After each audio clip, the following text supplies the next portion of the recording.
Hi, students. My dog is asleep next to me, so um, you might hear her snoring. But I'm going to read Plato's Apology of Socrates for us. How you men of Athens have been affected by my accusers, I do not know. Yeah. For my part, even I nearly forgot myself because of them, so persuasively did they speak. And yet they have said, so to speak, nothing true.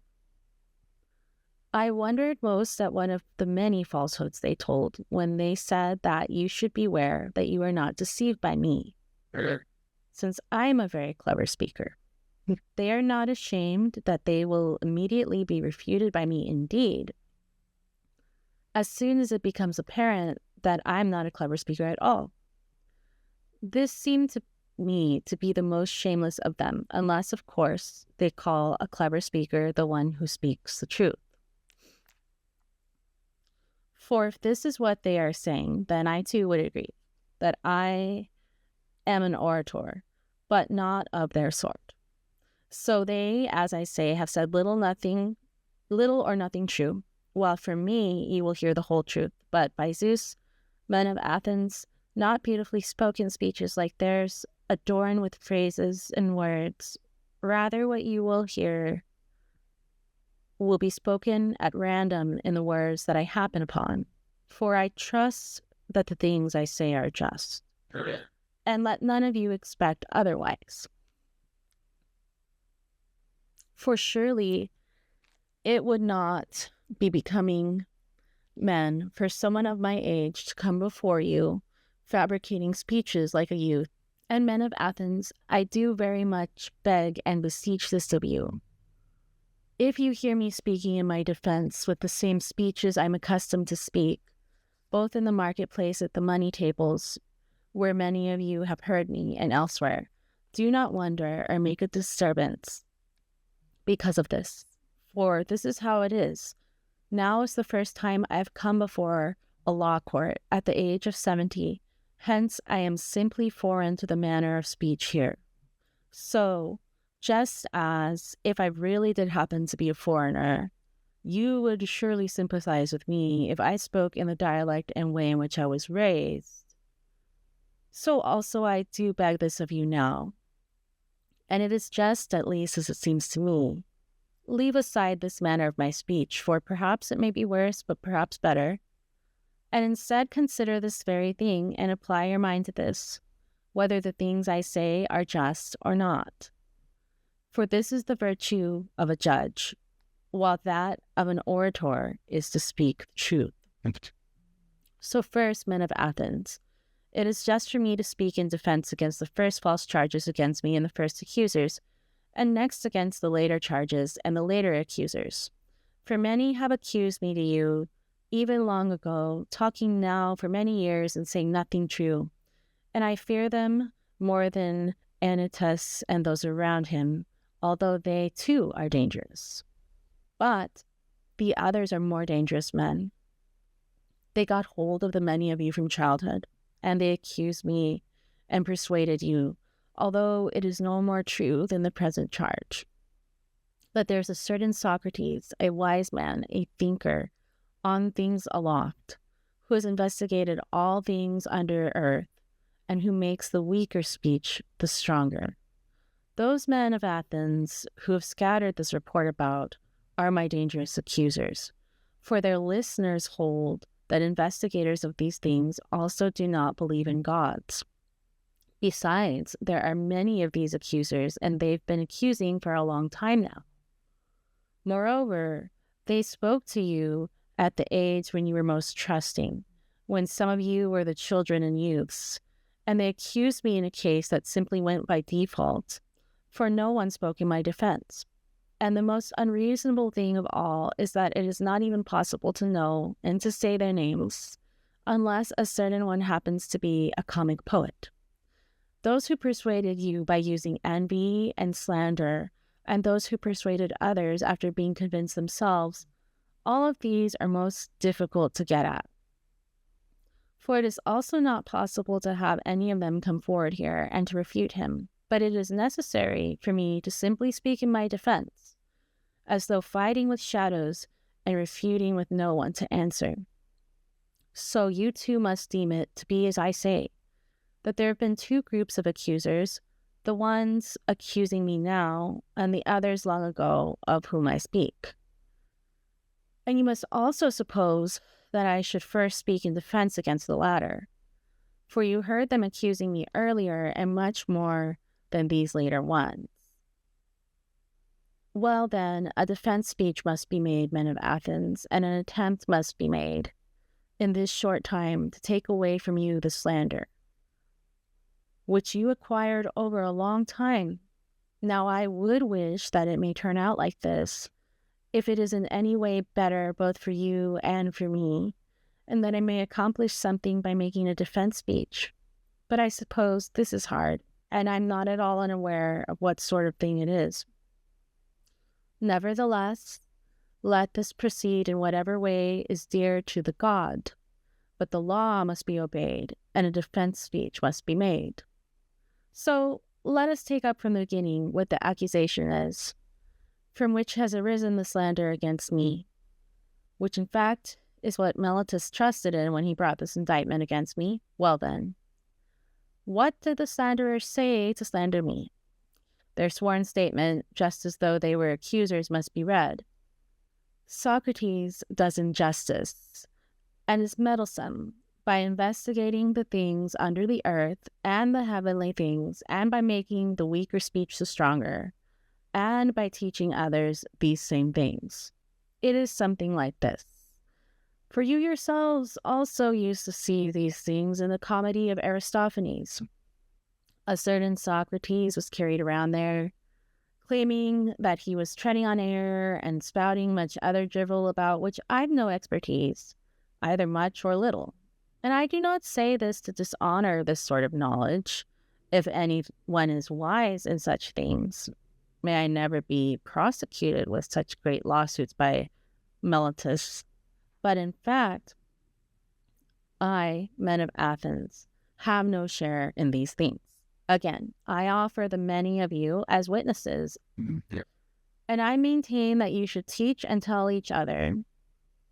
Those of you who have ever heard me conversing, and there are many such among you, tell each other then, if any of you ever heard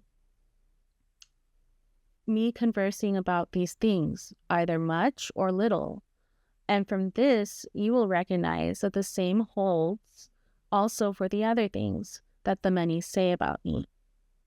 But in fact, none of these things is so, and if you have heard from anyone that I attempt to educate human beings and make money from it, that is not true either.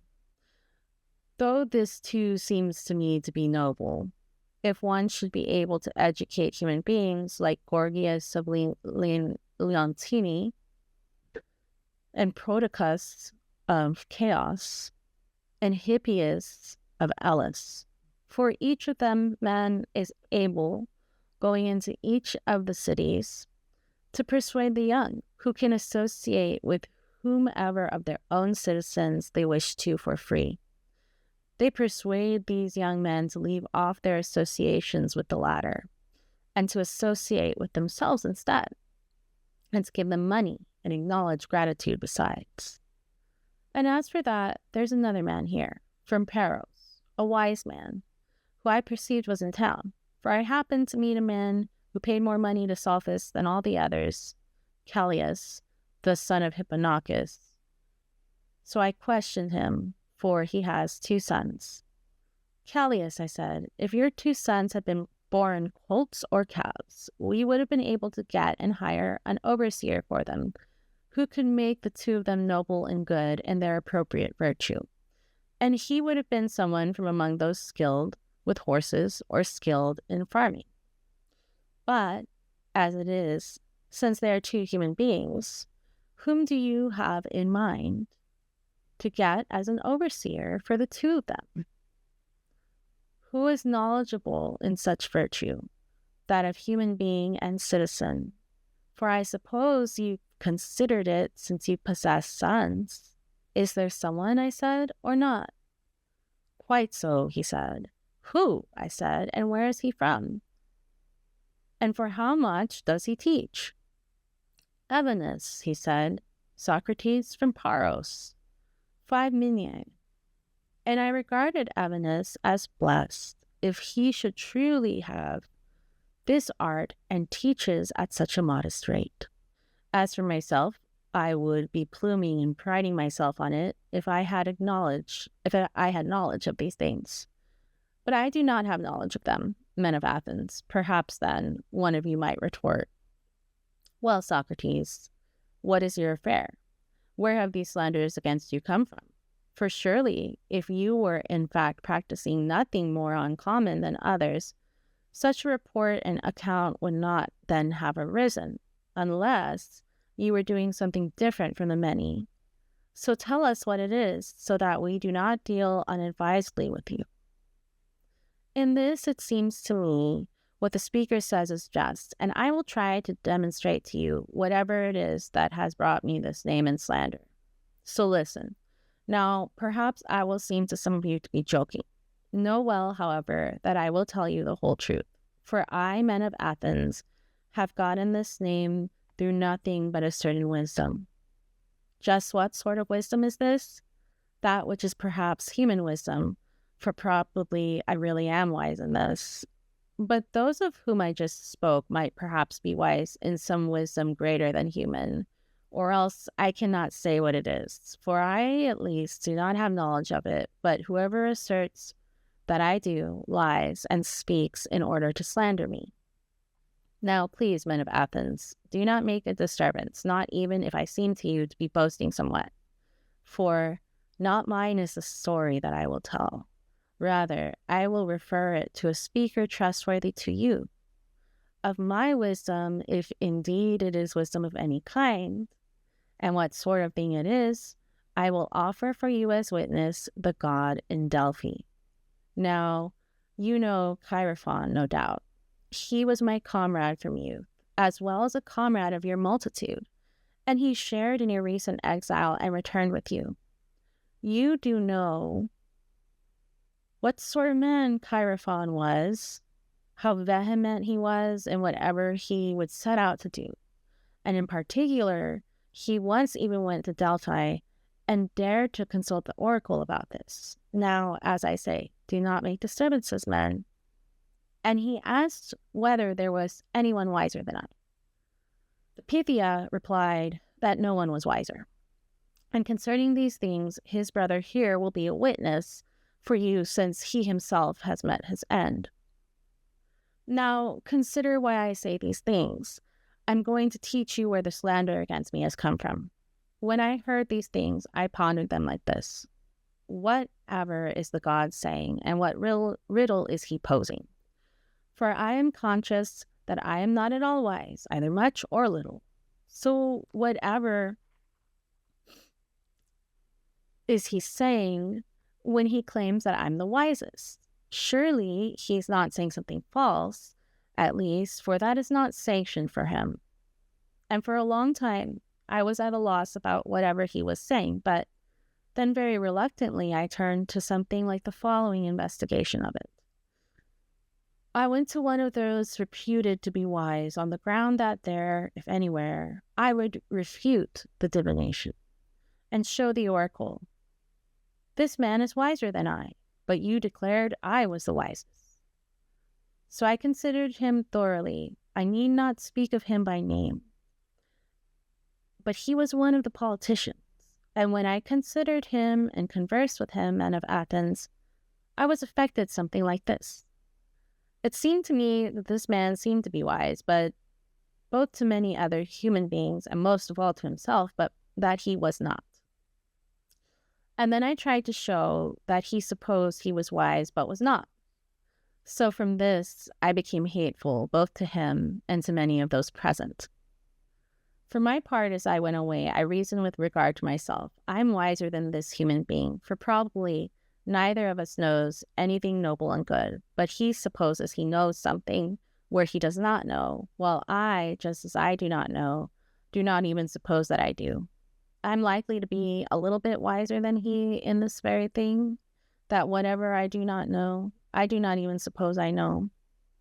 From there, I went to someone else, to one of those reputed to be wiser than he. And these things seemed to me to be the same. And there I became hateful both to him and to many others. After this, then, I kept going to one after another, all the while perceiving with pain and fear that I was becoming hated.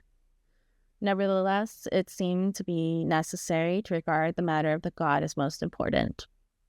So I had to go, in considering what the oracle was saying, to all those reputed to know something. And by the dog, men of Athens, for it is necessary to speak the truth before you, I swear I was affected something like this. Those with the best reputation seemed to me nearly the most deficient in my investigation in accordance with the god, while others with more paltry reputations seemed to be men more fit in regard to being prudent. Indeed, I must display my wandering to you as a performing of certain labors, so that the divination would turn out to be unrefuted. After the politicians, I went to the poets, those of tragedies and dithyrambics, and the others, in order that there I would catch myself in the act of being more ignorant than they. So I would take up those poems of theirs, which it seemed to me they had worked on the most, and I would ask them thoroughly what they meant, so that I might also learn something from them at the same time. I'm ashamed to tell you the truth, men. Nevertheless, it must be said. Almost everyone present, so to speak, would have spoken better than the poets did about this poetry that they themselves had made. So again, also concerning the poets, I soon recognized they do not make what they make by wisdom, but by some sort of nature, and while inspired, like the diviners and those who deliver oracles. For they too say many noble things, but they know nothing about what they speak. It was apparent to me that the poets are also affected in the same way. At the same time, I perceived that they supposed, on account of their poetry, that they were the wisest of human beings, also in the other things in which they were not. So I went away from there too, supposing I turned out to be superior to them in the very same thing in which I was to the politicians. Finally, then, I went to the manual artisans, for I was conscious I had knowledge of nothing, so to speak, but I knew I would discover that they, at least, had knowledge of many noble things. And I was not played false about this. They did have knowledge of things which I didn't have knowledge of, and in this way they were wiser than I. But men of Athens, the good craftsmen, also seemed to me to go wrong in the same way as the poets, because he performed his art nobly. Each one deemed himself wisest also in the other things, the greatest things, and this discordant note of theirs seemed to hide that wisdom. So I asked myself, on behalf of the oracle, whether would I prefer to be as I am, being in no way wise in their wisdom, or ignorant in their ignorance, or to have both things that they have. I answered myself and the oracle that it profits me to be just as I am. This is the examination, men of Athens, from which I've incurred many hatreds, the sort that are harshest and gravest, so that many slanders have arisen from them. And I got this name of being wise. For those present on each occasion suppose that I myself am wise in the things concerning which I refute someone else, whereas it is probable, men, that really the god is wise, and that in this oracle he's saying that human wisdom is worth little or nothing. And he appears to say this of Socrates, and to have made use of my name in order to make me a pattern, as if he would say, that one of you, O human beings, who is wisest, who, like Socrates, has become cognizant that in truth he is worth nothing with respect to wisdom. I'm going to repeat that just because it's really important. And he, that means the god, appears to say this of Socrates, and to have made use of my name in order to make me a pattern, as if he would say, that one of you, O human beings, is wisest, who, like Socrates, has become cognizant that in truth he's worth knowing with respect to wisdom, or he is worth nothing with respect to wisdom.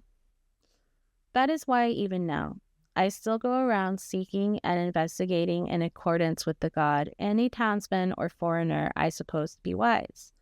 And whenever someone does not seem to me to be wise, I come to the God's aid and show that he's not wise. And because of this occupation, I've had no leisure either to do any of the things of the city worth speaking of or any of the things of my family. Instead, I am in 10,000-fold poverty because of my devotion to the God. In addition to these things, the young who follow me of their own accord, those who have the most leisure, the sons of the wealthiest, enjoy hearing humans being examined. And they themselves often imitate me, and in turn, they attempt to examine me. And then I suppose they discover a great abundance of human beings who suppose they know something but know little or nothing. Thereupon, those examined by them are angry at me, not at themselves, and they say that Socrates is someone most disgusting, and that he corrupts the young. And whenever someone asks them, by doing what and teaching what, they have nothing to say, but are ignorant. So in order not to seem to be at a loss, they say the things that are ready at hand against all who philosophize, the things aloft and under the earth, and not believing in gods, and making the weaker speech the stronger. For I do not suppose they would be willing to speak the truth, that it becomes quite clear that they pretend to know, but know nothing. So since they are, I suppose, ambitious and vehement and many, and since they speak about me in an organized and persuasive way, they have filled up your ears, slandering me vehemently for a long time. From among those men, Meletus attacked me, and Anytus and Lycon, Meletus being vexed on behalf of the poets, Anytus on behalf of the craftsmen and politicians, and Lycon on behalf of the orators. Therefore, as I said when I began, it would be a wonder to me if I should be able in this short time to take away from you the slander which has become so great. This is the truth for you, men of Athens. I'm hiding nothing from you, either great or small, in my speech, nor am I holding anything back. And yet, I know rather well that I incur hatred by these very things, which is also proof that I speak the truth, and that this is the slander against me, and that these are the causes. Whether you investigate these things now or later, you will discover that this is so. So, about the things which the first accusers accused me of, let this be a sufficient defense speech before you. But against Meletus, the good and patriotic, as he says, and the later accusers, I will try to speak next in my defense. Now again, just as though these were other accusers, let us take up their sworn statement. It's something like this. It asserts that Socrates does injustice by corrupting the young and by not believing in the gods in whom the city believes, but in other daimonia that are novel, that are so in other spirits that are strange and not like our Athenian ones. The charge is of this sort, but let us examine each one of the parts of this charge. Now he asserts that I do injustice by corrupting the young. But I, men of Athens, assert that Meletus does injustice in that he justs in a serious manner, easily bringing human beings to trial, pretending to be serious and concerned about things for which he never cared at all. That this is so, I will try to display to you as well. Now, come here, Meletus. Tell me, do you not regard it as most important how the youth will be the best possible? Meletus says, I do. Come on now. Okay, this is Socrates again. Tell these men, who makes them better?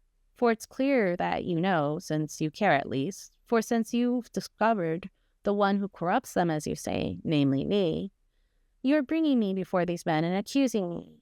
But the one who makes them better, come, tell them and reveal to them who it is. Do you see, Meletus, that you're silent and have nothing to say? And yet it does not seem to be shameful to you, and a sufficient proof of just what I say, that you've never cared. But tell, my good man, who makes them better? Meletus, the laws. Socrates says, I'm not asking this, best of men, but rather what human being is it? Who knows first of all this very thing, the laws? Meletus replies, these men, Socrates, the judges. Socrates says, what are you saying, Meletus? Are these men here able to educate the young, and do they make them better? Meletus says, very much so. Socrates says, all of them, or some of them, and some not. Meletus, all of them. Socrates, well said by Hera. And you speak of a great abundance of benefiters. What then? Do the listeners here make them better or not? Meletus, these two. Socrates, and what about the councilmen? Meletus, the councilmen too. Socrates, well, Meletus, then surely those in the assemblymen do not corrupt the youth. Or do all those two make them better? These two, said Meletus. Socrates, then all the Athenians, as it appears, make them noble and good except me, and I alone corrupt them. Is this what you're saying? Meletus, I do say this most vehemently. Socrates, you've charged me with great misfortune. Now answer me.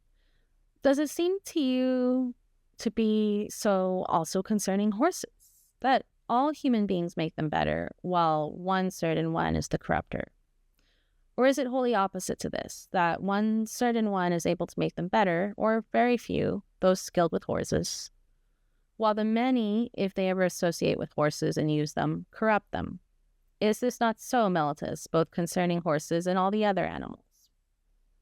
Of course it is, altogether so, whenever you and Anytus and I are from it, whether you and Anytus and I are from it. For it would be a great happiness for the young if one alone corrupts them while the others benefit them. But in fact, Meletus, you've sufficiently displayed that you never yet gave a thought to the young, and you are making your own lack of care plainly apparent, since you've cared nothing about the things for which you bring me in here. But tell us further, Meletus, before Zeus, whether it's better to dwell among upright citizens or villainous ones. Sir, answer, for surely I am asking nothing hard. Do not the villainous do something bad to whoever are nearest them, while the good do something good? Meletus, quite so. Socrates, is there anyone then who wishes to be harmed by those he associates with, rather than to be benefited? Keep answering, my good man, for the law orders you to answer. Is there anyone who wishes to be harmed? Meletus, of course not. Socrates, come then, do you bring me in here saying that I voluntarily corrupt the young and make them more villainous, or involuntarily? Meletus, voluntarily, I say. Socrates, what then, Meletus? Are you so much wiser at your age than I at mine, that you've become cognizant that the bad always do something bad to those who are closest to them, and the good do something good to those who are closest to them? Whereas I have come into so much ignorance that I'm not even cognizant that if I ever do something wretched to any of my associates, I will risk getting back something bad from him, so that I do so much bad voluntarily, as you assert. Of this I'm not convinced by you, Meletus, nor do I suppose is any other human being. But either I do not corrupt, or if I do corrupt, I do it involuntarily. So in both cases, what you say is false. And if I corrupt involuntarily, the law is not that you bring me in here for such involuntary wrongdoings, but that you take me aside in private to teach and admonish me. For it's clear that if I learn, I will at least stop doing what I do involuntarily. But you avoided associating with me and teaching me. You were not willing to. But instead, you brought me in here, where the law is to bring in those in need of punishment, not learning. But in fact, men of Athens, what I was saying is already clear, that Meletus never cared about these things, either much or little. Nevertheless, speak to us, how do you say that I corrupt the youth, Meletus? Or is it clear, according to the indictment that you brought, that it is by teaching them not to believe in the gods, in whom the city believes, but in other daimonia that are novel, so in other spirits that are strange? Do you not say that it is by teaching these things that I corrupt them? Meletus: I certainly do say this most vehemently. Socrates: Then before these very gods, Meletus, about whom our speech now is, speak to me and to these men still more plainly.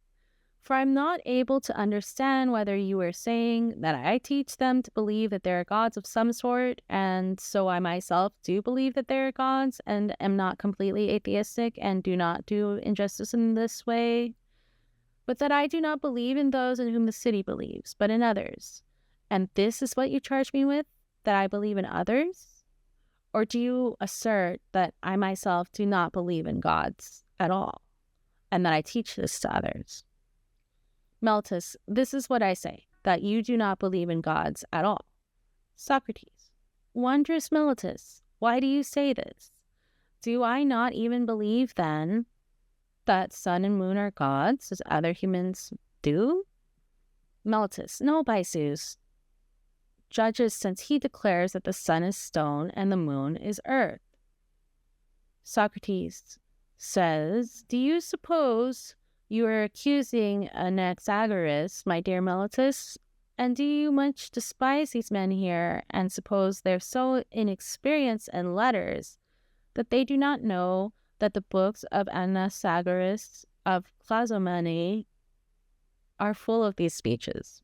Moreover, do the young learn these things from me, when it is sometimes possible for them to buy them in the orchestra for a drachma? If the price is very high, and then to laugh at Socrates if he pretends that they are his own, especially since they are so strange. But before Zeus, is this how I sing to you? Do I believe there is no God? Meletus: You certainly do not, by Zeus, not in any way at all. Socrates: You are unbelievable, Meletus, even as you seem to me to yourself. This man seems to me, men of Athens, to be very hubristic and unrestrained, and simply to have brought this indictment with a certain hubris and unrestraint and youthful rashness. He is like someone testing me by putting together a riddle. Will Socrates the wise recognize that I'm jesting and contradicting myself? Or will I deceive him and the rest of the listeners? For he himself appears to me to be contradicting himself in the indictment, as if he were to say, Socrates does injustice, but by not believing in gods, but believing in gods. And yet this is the conduct of one who jokes. Now consider with me, men, how he appears to me to be saying this, and you answer us, Meletus. But you others, as I begged of you from the beginning, please remember not to make disturbances if I make the speeches in my accustomed way. Is there any human being, Meletus, who believes that there are human matters, but does not believe in human beings? Let him keep answering, men. Let him not make disturbances again and again. Is there anyone who does not believe in horses, but believes in horse matters? Or anyone who does not believe in flute players, but believes in flute matters? There's not, best of men. If you do not wish to answer, I say it for you and for these others. But at least answer what comes next. Is there anyone who believes that there are daemonic matters, but does not believe in daemons? Meletus: There's not. Socrates: How helpful you were by answering reluctantly when compelled by these men. Now then, you say that I believe in and teach daimonia, so whether they are novel or ancient, at any rate, I do believe in daimonia, according to your speech. And you also swore to this in the indictment. But if I believe in daimonia, then surely there's also a great necessity that I believe in daemons. Is this not so? Of course it is. I set you down as agreeing, since you do not answer. And do we not believe that daemons are either gods or children of gods? Do you affirm this or not? Meletus says, Quite so. Socrates: Therefore, if I do believe in daemons, as you say, and if on the one hand daemons are gods of some sort, then this would be what I say you are riddling and jesting about, when you say that I do not believe in gods, and again that I believe in gods, since in fact I do believe in daemons. On the other hand, if daemons are certain bastard children of gods, whether from nymphs or from certain others of whom it is also that they are born, then what human beings would believe that there are children of gods, but not gods? It would be as strange as if someone believed in children of horses or asses, mules, but did not believe that there are horses and asses. But Meletus, there's no way that you did not bring this indictment either to test us in these things, or else because you were at a loss about what true injustice you might charge me with. There's no device by which you could persuade any human being who's even slightly intelligent that it is not the part of the same man to believe in both daimonia and divine things, and further, that this same man believes in neither daemons, nor gods, nor heroes. But in fact, men of Athens, that I do not do injustice according to Meletus's indictment does not seem to me to require much of a defense speech. But even this is sufficient.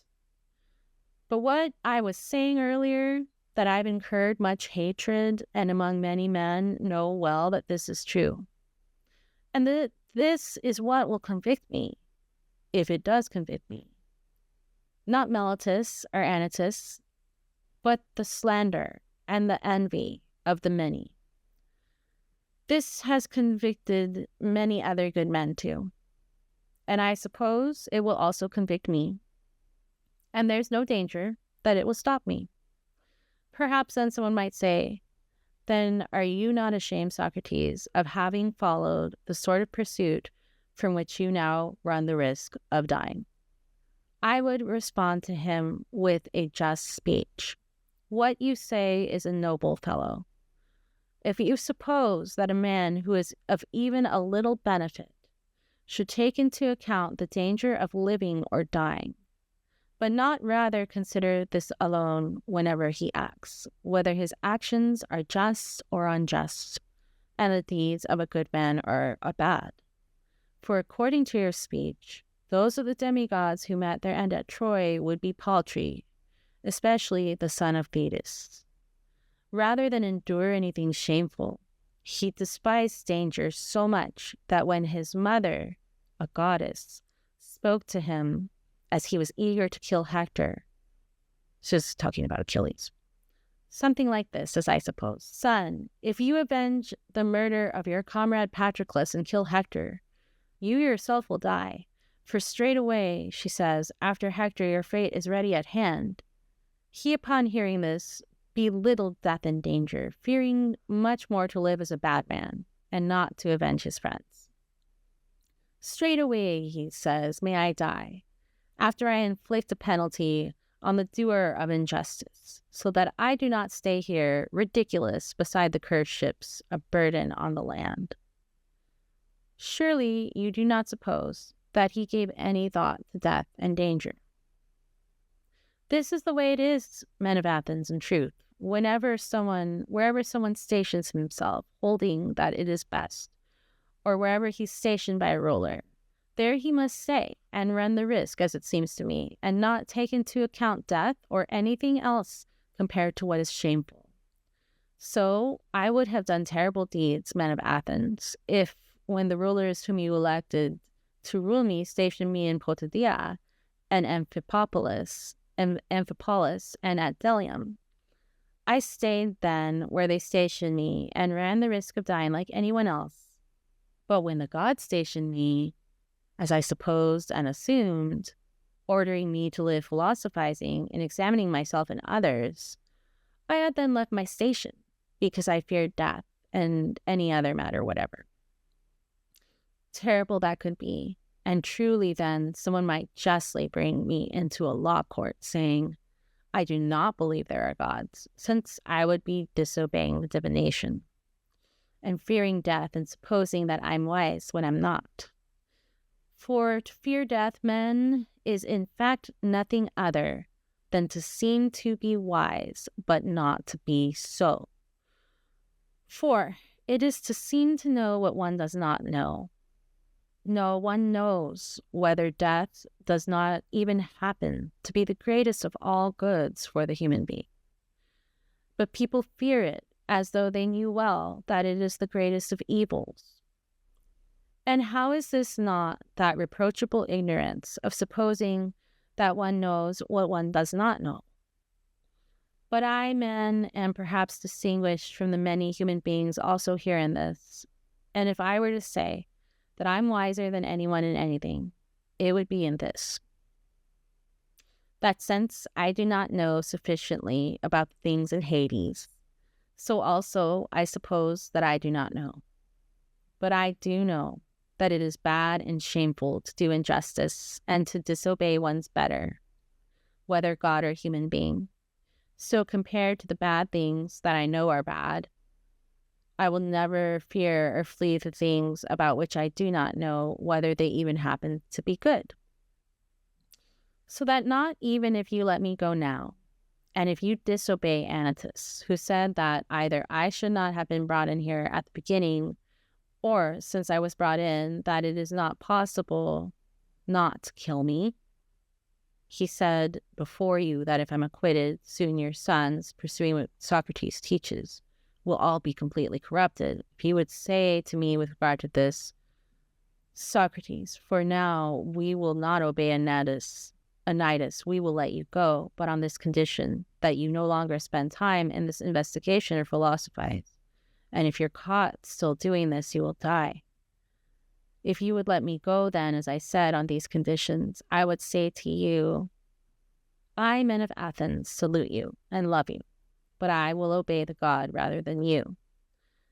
And as long as I breathe and am able to, I will certainly not stop philosophizing, and I will exhort you and explain this to whomever of you I happen to meet, and I will speak just the sorts of things I'm accustomed to.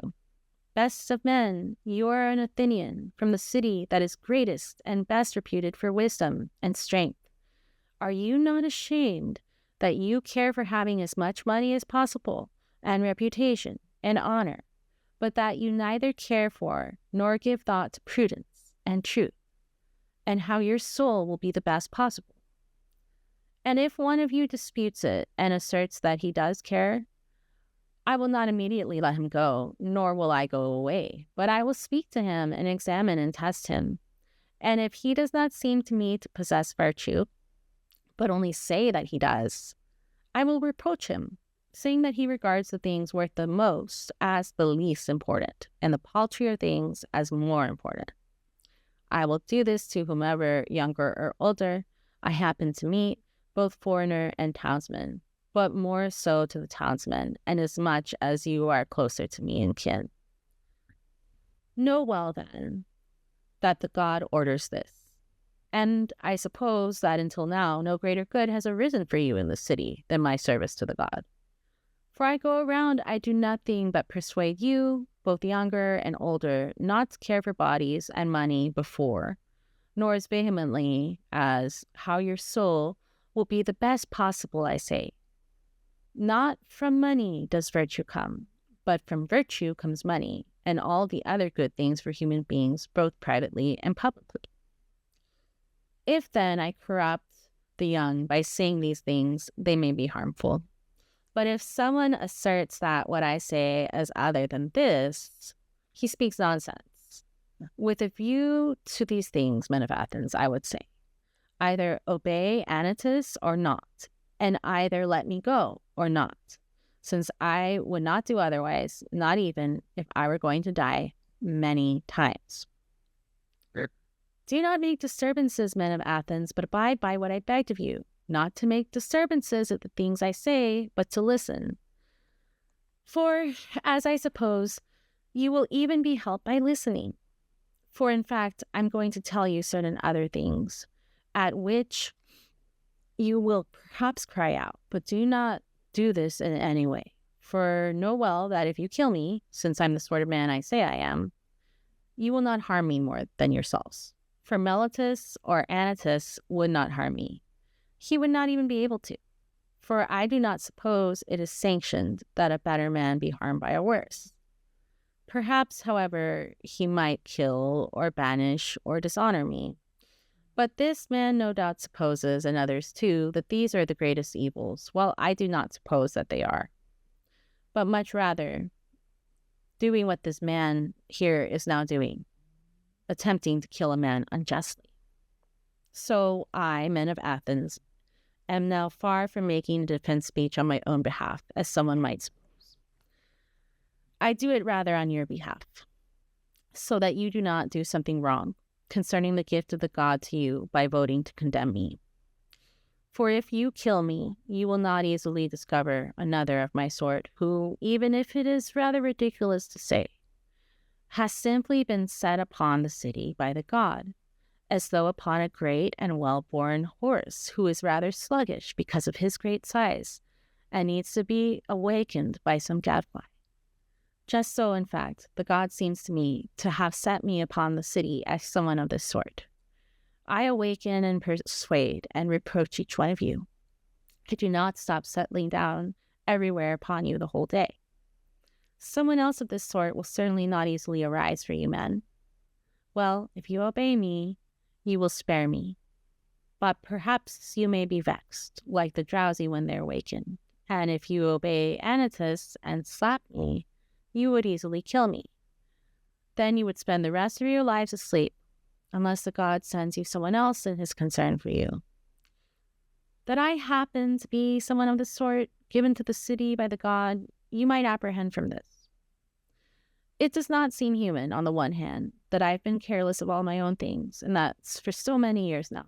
I've endured that the things of my family be uncared for, and on the other hand, that I always do your business, going to each of you privately, as a father or an older brother might do, persuading you to care for virtue. If I was getting something out of this, and if I was receiving pay while I exhorted you to these things, it would be somewhat reasonable. But as it is, even you yourselves see that the accusers who accuse me so shamelessly in everything else, and this have not been able to become so utterly shameless as to offer a witness to assert that I ever took any pay, or that I asked for it. For I suppose I offer a sufficient witness that I speak the truth, my poverty. Perhaps then it might seem to be strange that I do go around counseling these things and being a busybody in private, but that in public I do not dare go up before your multitude to counsel the city. The cause of this is what you've heard me speak of many times and in many places, that someone divine and demonic comes to me, a voice. So here he's saying, I'm going to explain to you why, even though it's my job to help the city, by basically trying to make it more honest about itself and more attached to what is good instead of what is bad, like making money for the sake of making money or getting praise for the sake of getting praise.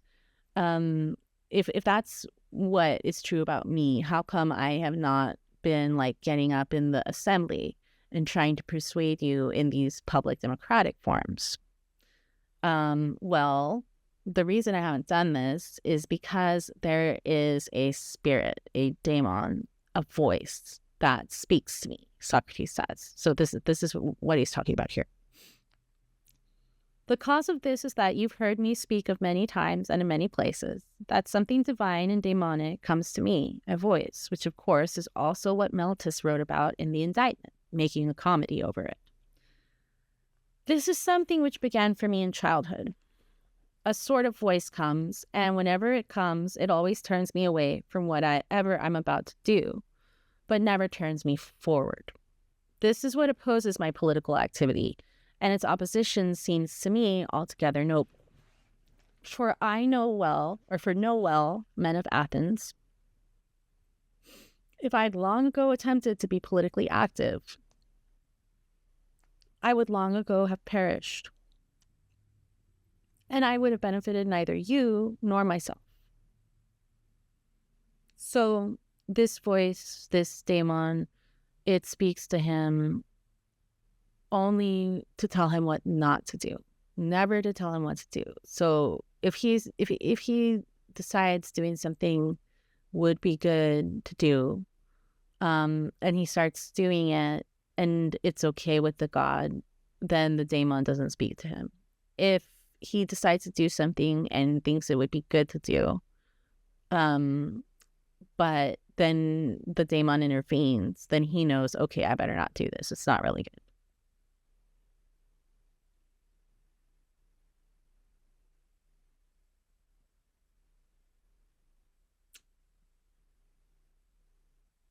For know well, men of Athens, if I had long ago attempted to be politically active, I would long ago have perished, and I would have benefited neither you nor myself. Now, do not be vexed with me when I speak the truth, for there is no human being who will preserve his life if he genuinely opposes either you or any other multitude and prevents many unjust and unlawful things from happening in the city. Rather, if someone who really fights for the just is going to preserve himself, even for a short time, it is necessary for him to lead a private rather than a public life. Okay, that's what one of the most important arguments in this. He's saying the way that our city-state is, it's so corrupt that if someone was really going to be doing the right thing as a politician and in public, he would very quickly be killed or ruined. And that would be the end of his attempt at helping. If you want to really fight for what's just, Socrates says, you need to lead a private life rather than a public life, because you'll be able to be working for what's just without dying, or at least without dying right away. I will, for my part, offer great proofs of these things for you, not speeches, but what you honor, deeds. Do listen to what happened to me, so that you may see that I would not yield even to one man against the just because of a fear of death, even if I were to perish by refusing to yield. I will tell you vulgar things, typical of the law courts, but true. I, men of Athens, never held any office in the city except for once on the council. And it happened that our tribe, Antiochus, held the prytany.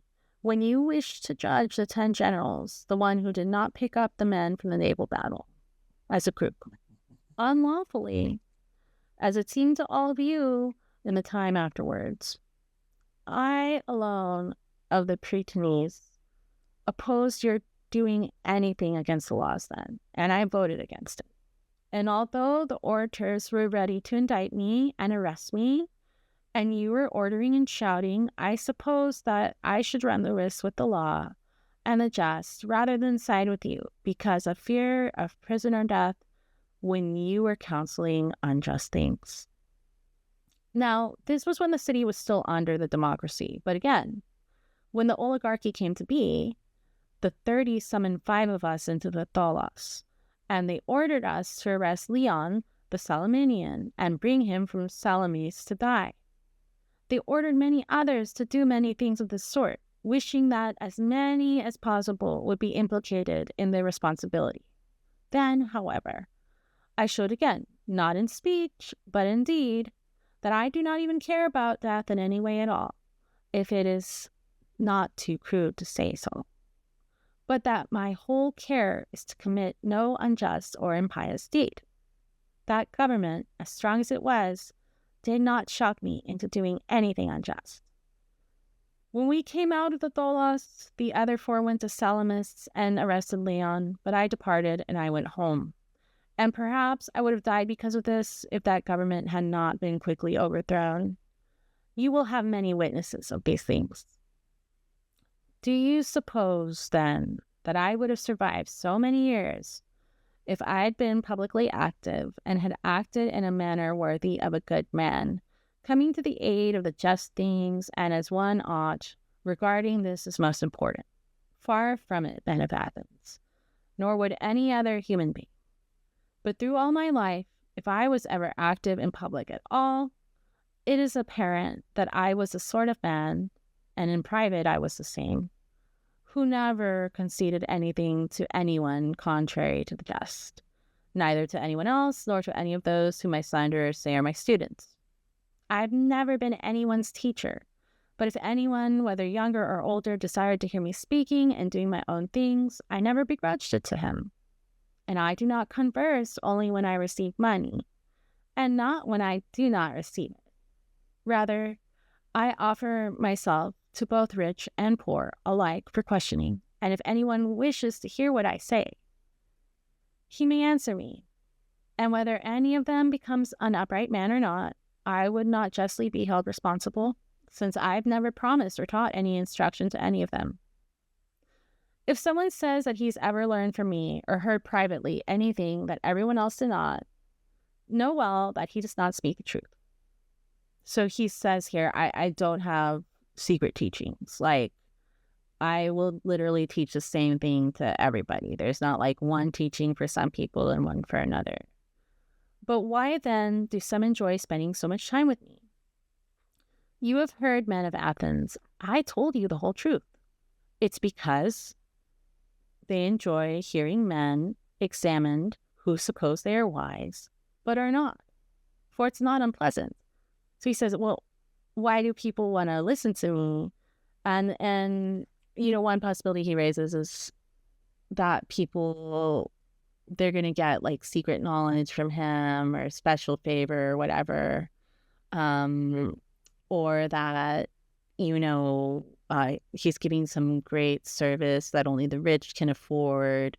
He says, no, these are not reasons that people want to hear me. Like, it's not that I'm a luxury good. It's not that I have a secret teaching. Why do so many people have an interest in what I do? I do it for the poor. I do it for the rich, for whoever wants. It's because basically they like hearing people who think they're wise get examined about whether or not they're really wise, and they like watching them like fail or flail around. There's a little bit of it's an interesting part. I always like that part.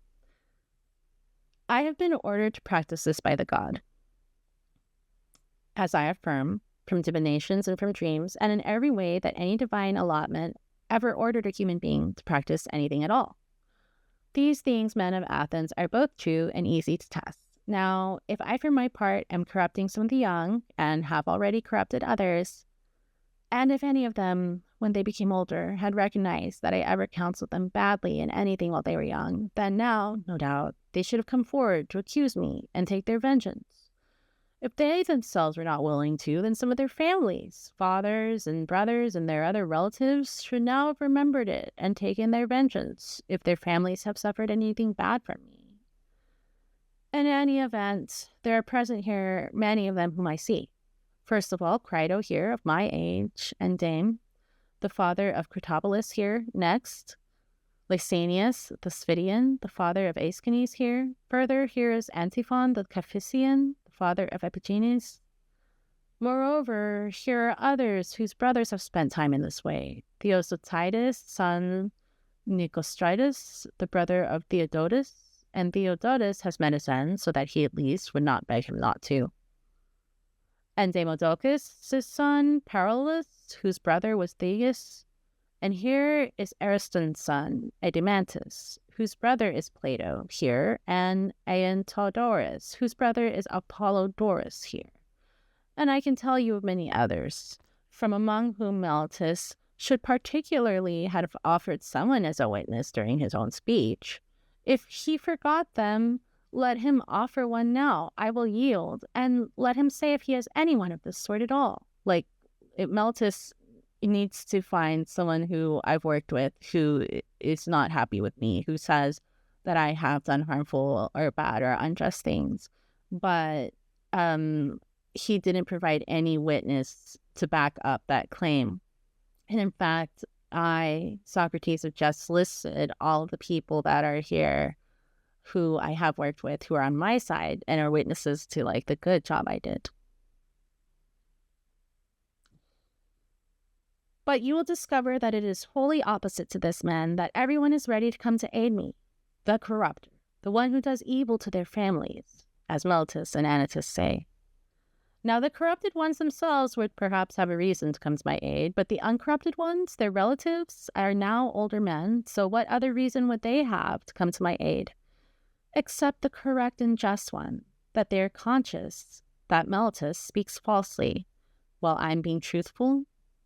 Well, men, these and perhaps other things are about all I would have to say in my defense. Perhaps someone among you may be indignant when he recalls himself if, in contesting a trial even smaller than this trial, he begged and supplicated the judges with many tears, bringing forward his own children and many others of his family and friends, so as to be pitied as much as possible.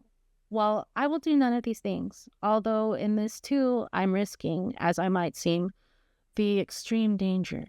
Perhaps then, someone thinking about this may be rather stubborn toward me and angered by this very thing. He may set down his vote in anger. If there's someone among you like this, for I at least do not deem that there is, but if there is, to me it seems decent for me to say to this man, I, best of men, surely do have some family. For this is also just what Homer says. Not even I've grown up from an oak or a rock, but from human beings. So that I do have a family and sons, 2 men of Athens, 3 of them, 1 already a youth, and 2 still children. Nevertheless, I will bring none of them forward here in order to beg you to vote to acquit me.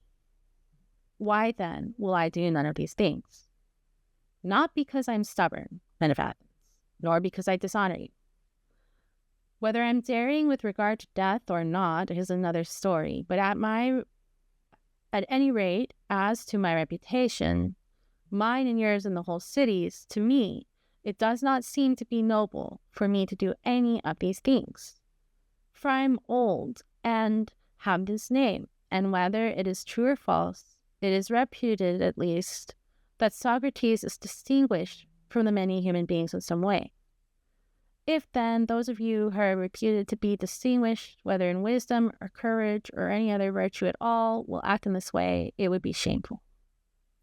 I've often seen some who are just like this when they're judged. Although they are reputed to be something, they do wondrous deeds, since they suppose they will suffer something terrible if they die, as though they would be immortal if you did not kill them. They seem to me to attach shame to the city, so that a foreigner might take it, that those Athenians who are distinguished in virtue, the ones whom they pick out from among themselves for their offices and other honors, are not at all distinguished from women. For those of you, men of Athens, who are reputed to be something in any way at all, should not do these things, nor, whenever we do them, should you allow it.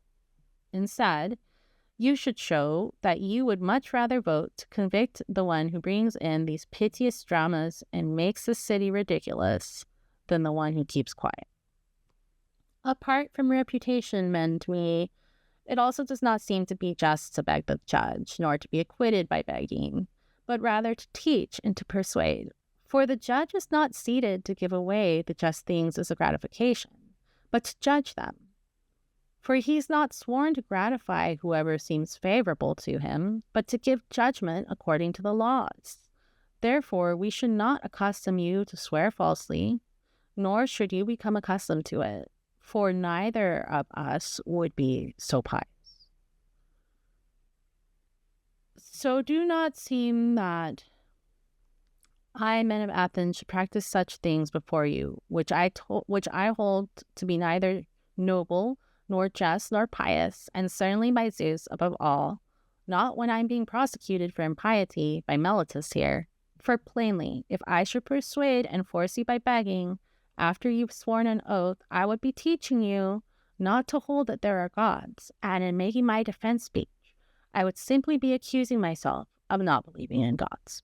But this is far from being so, for I believe, men of Athens, as none of my accusers does.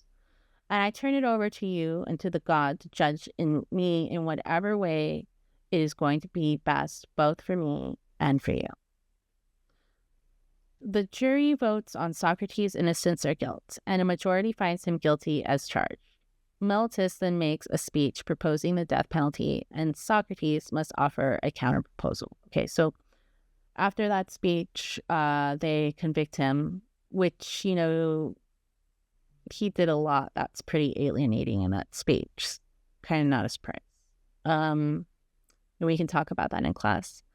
But now they have to sentence him. Meletus makes the case for the death penalty. And in the way this works, Socrates is supposed to use this time to suggest another punishment. than death, right? And the idea is that if he does a good job at that, his life will be saved. So this is his counter proposal in speech. Many things contribute to my not being indignant, men of Athens, at what has happened, that you voted to convict me, and one of them is that what has happened was not unexpected by me. But I wonder much more at the number of the votes on each side. For I at least did not suppose it would be by so little, but by much. But as it is, as is rely, if only 30 of the votes had fallen differently, I would have been acquitted. So, as it seems to me, I've even now been acquitted, as far as Meletus is concerned. And not only have I been acquitted, but it's clear to everyone that if Anytus and Lycon had not come forward to accuse me, he would have had to pay a fine of 1,000 drachmae, since he would not have gotten a fifth of the votes. At any rate, the man proposes death as my dessert. Well then, what counter-proposal shall I make to you, men of Athens? Or is it not clear that it should be whatever I'm worthy of? What then? What am I worthy to suffer or to pay? Because I did not keep quiet during my life and did not care for the things that the many do, money-making and household management, generalships, popular oratory, and the other offices and conspiracies and factions that come to be in the city, since I held that I myself was really too decent to survive if I went into these things. This is kind of interesting to read after the Epstein files. I did not go into matters where, if I did go, I was going to be of no benefit either to you or to myself. Instead, I went to each of you privately to perform the greatest benefaction, as I affirm, and I attempted to persuade each of you not to care for any of his own things until he cares for himself, how he will be the best and most prudent possible, not to care for the things of the city until he cares for the city itself, and so to care for the other things in the same way. What then am I worthy to suffer, being such as this? Something good, men of Athens. At least if you give me what I deserve according to my worth and truth. And besides, a good of a sort that would be fitting for me. What then is fitting for a poor man, a benefactor, who needs to have leisure to exhort you? There's nothing more fitting, men of Athens, than for such a man to be given his meals in the Prytaneum, much more so than if any of you has won a victory at Olympia with a horse or two, or 4-horse chariot, for he makes you seem to be happy. Well, I make you be so. And he is not in need of sustenance, while I'm in need of it. So if I must propose what I'm worthy of in accordance with the just, I propose this: to be given my meals in the Prytaneum. Perhaps then, when I say this, I seem to speak to you in nearly the same way as when I spoke about lament and supplication, quite stubbornly. It's not like that, men of Athens, but rather like this. I'm convinced I do not do injustice to any human being voluntarily, but I'm not persuading you of this. For we've conversed with each other a short time.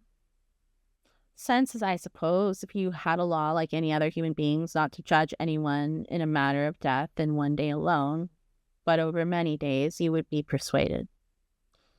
But as it is not easy in a short time to do away with any great slanders. I, being convinced that I do not do injustice to anyone, am far from doing injustice to myself, and from saying against myself that I'm worthy of something bad, and from proposing this sort of thing as my desert. What would I fear? That I might suffer what Meletus proposes for me, about which I say that I do not know whether it's good or bad? So he says, what should I fear? Should I be scared of death? I already explained that we don't know if death is good or bad, right? Or instead of this, should I choose something from among the things that I know well are bad and propose that?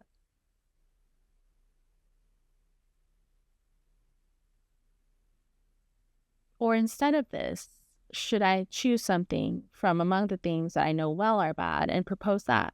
Should it be prison?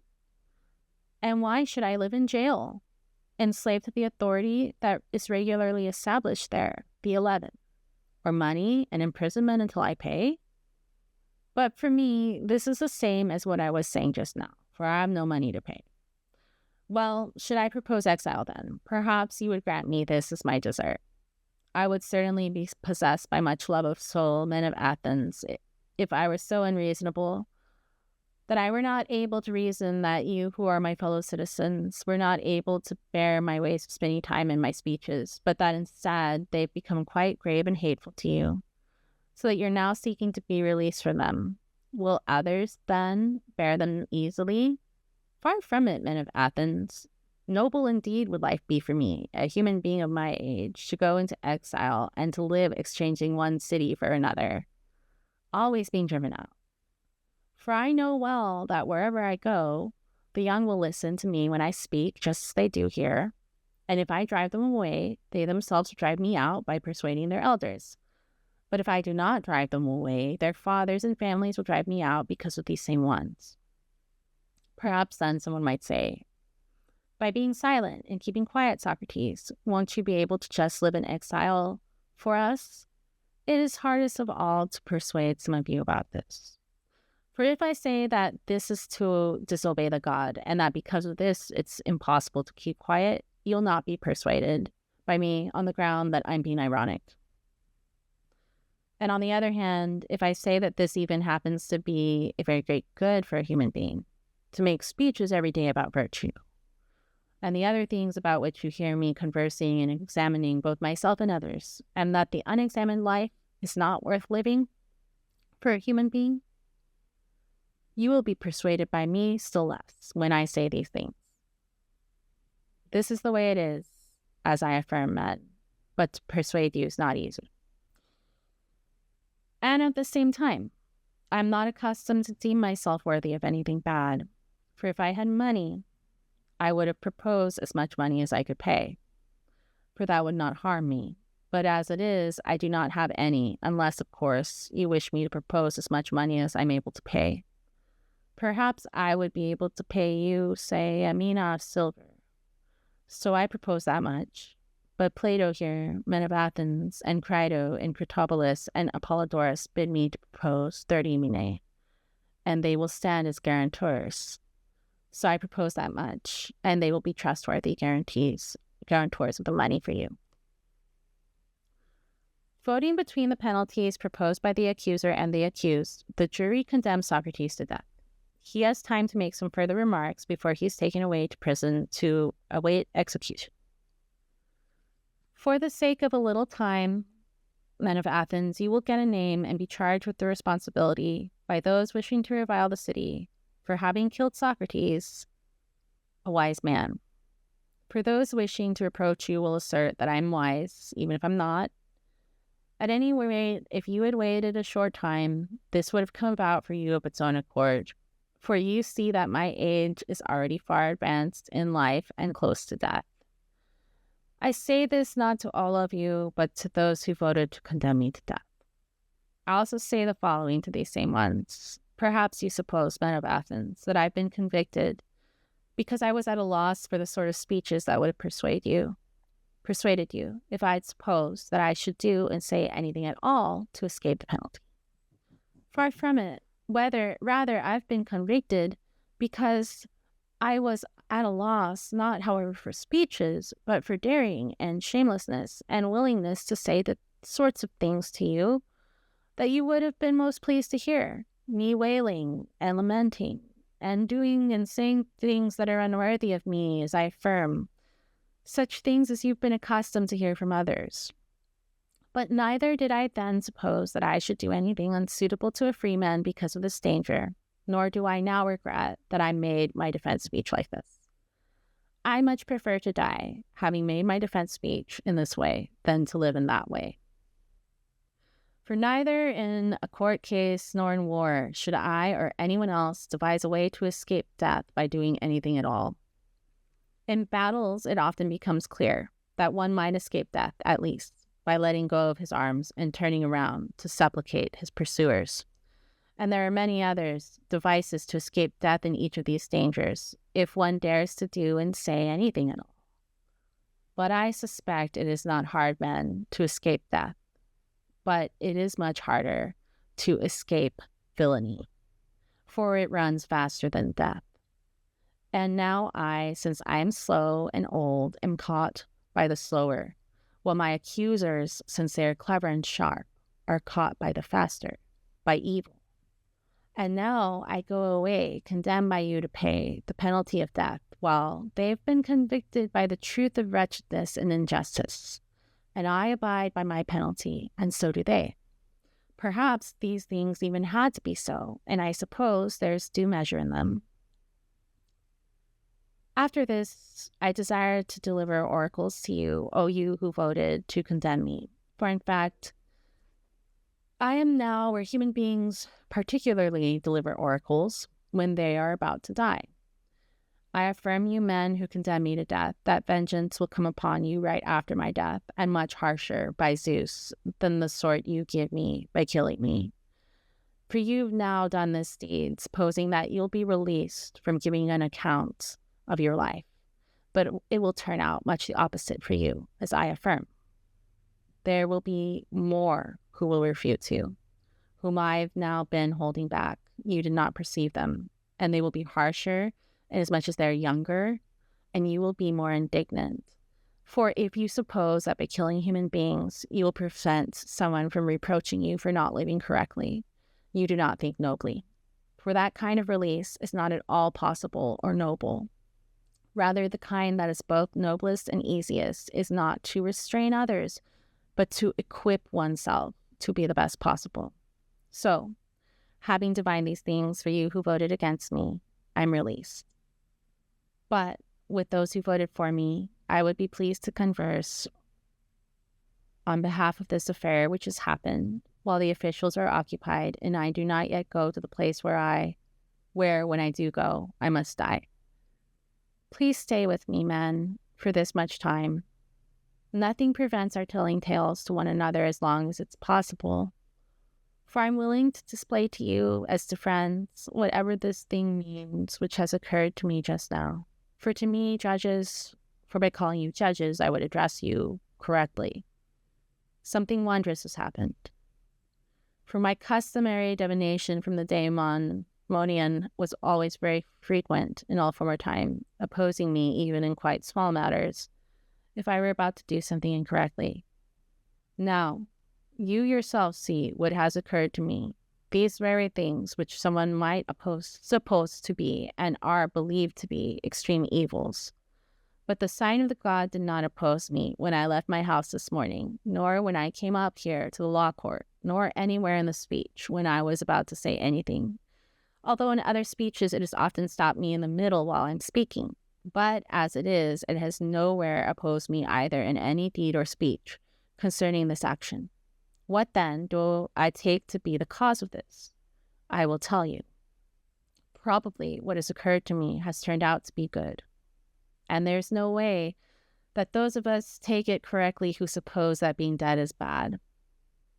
In my view, a great proof of this has happened, for there's no way that the accustomed sign would not have opposed me unless I were about to do something good. Let us also think in the following way how great a hope there is that it is good.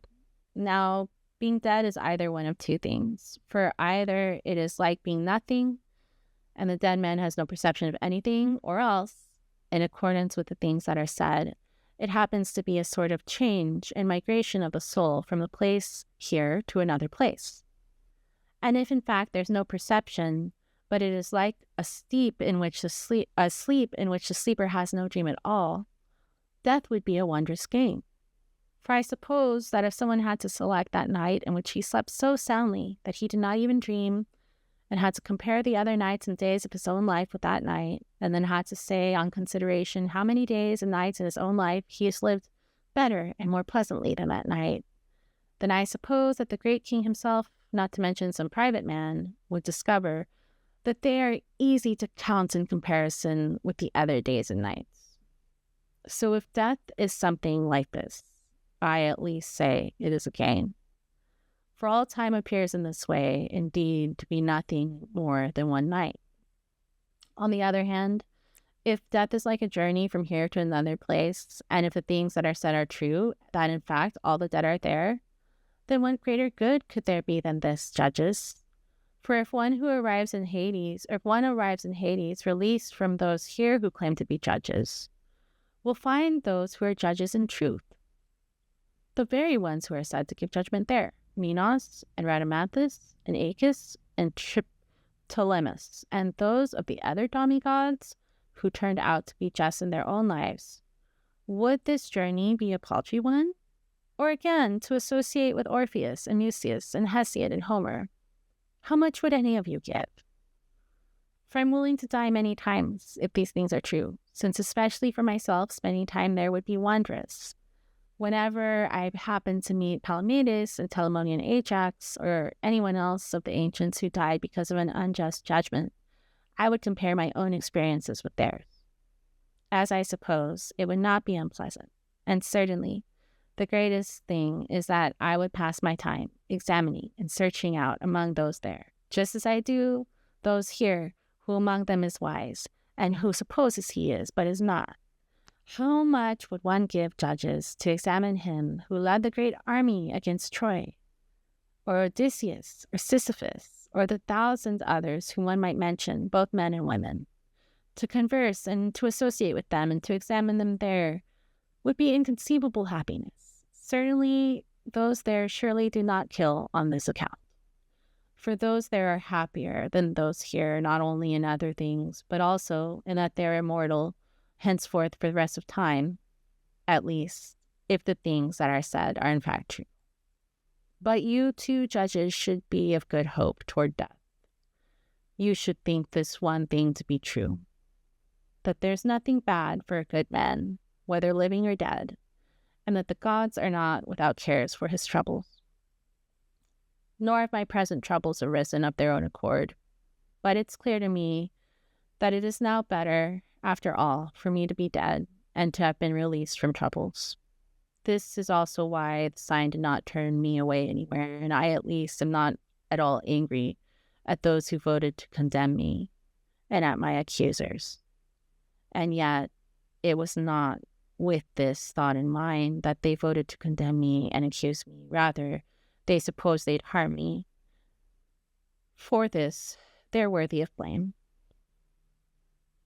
This much, however, I beg of them, when my sons grow up, punish them, men, and pain them in the very same way I pained you. If they seem to care for money or anything else before virtue, and if they're reputed to be something when they're nothing, reproach them just as I did you. Tell them they do not care for the things they should, and that they suppose they are something when they're worth nothing. And if you do these things, we will have been treated justly by you, both I myself and my son. But now it's time to go away, I to die and you to live. Which of us goes to a better thing is unclear to everyone except to the God.